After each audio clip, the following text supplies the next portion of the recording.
ഭഗവൻ നാമ സങ്കീർത്തനം സർവത്തിനും പരിഹാരമാണ്, എല്ലാ പാപത്തെയും പാപവാസനകളെയും നശിപ്പിക്കുന്നു. അതുകൊണ്ട് എന്താണ് പരമമായ ധർമ്മം മനുഷ്യൻ്റെ? ഭക്തിയോഗോ ഭഗവതി, ഭഗവാനിൽ പരമപ്രേമം വളർത്തുക. ഭഗവൻ നാമസങ്കീർത്തനമാണ് ആ ഭഗവത് ഭക്തി ഉണ്ടാവാനുള്ള എളുപ്പമായ അനുഷ്ഠാനം. യമദൂതന്മാരോട് യമധർമ്മം ചോദിക്കുക, ഭഗവൻ നാമത്തിൻ്റെ മഹിമ ഞാൻ നിങ്ങളെ പഠിപ്പിക്കേണ്ട ആവശ്യമുണ്ടോ? നിങ്ങൾ കൊണ്ടുവരാൻ പോയ അജാമിളൻ നിങ്ങളുടെ കയ്യിൽ നിന്ന് രക്ഷപ്പെട്ടില്ലേ? ഇനി അതിലധികം എന്താ വേണ്ടത്? അതിനുശേഷം യമധർമ്മൻ പറയണം, അധികം ആൾക്കാർക്കും ഭഗവൻ നാമത്തിൻ്റെ മഹിമ അറിയില്ല അത്രേ. എന്താ കാരണം? ദേവ്യാ വിമോഹിതമതിർ ബദമായയാലം. ഭഗവൻ മായ ബാധിച്ച ആൾക്കാർക്ക് നാമത്തിൽ വിശ്വാസം ഉണ്ടാവില്ല. കഠിനമായ തപശ്ചര്യകളും സാധനങ്ങളൊക്കെ അനുഷ്ഠിക്കാൻ പോകും ആൾക്കാർ.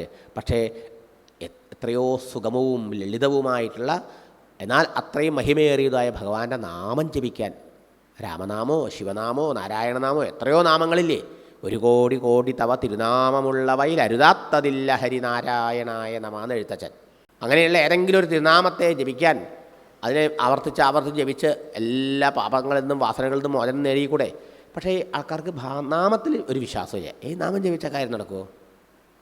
അതുകൊണ്ട് നാമം ജപിക്കുന്നില്ല ആൾക്കാർ. അതിന് തെളിവെന്താ? നാമത്തിൽ ശ്രദ്ധയില്ല, നാമം ജപിക്കാൻ താല്പര്യമില്ല വെച്ചാൽ മായ ബാധിച്ചിട്ടുണ്ടെന്ന് ഉറപ്പാണ്. അതുകൊണ്ടോ ഭഗവാന്റെ മായയിൽ നിന്ന് രക്ഷപ്പെടാൻ ഒറ്റ മാർഗ്ഗമേ ഉള്ളൂ, ഭക്തി വളർത്തുക, ഭഗവാന്റെ തിരുനാമത്തെ ജപിച്ച് ഭഗവാനെ ആശ്രയിക്കുക എന്നർത്ഥം. ഭഗവത് ഭക്തന്മാർക്ക്, ഭഗവാനെ ആശ്രയിച്ചവർക്ക് പാപം ഉണ്ടാവില്ലേ?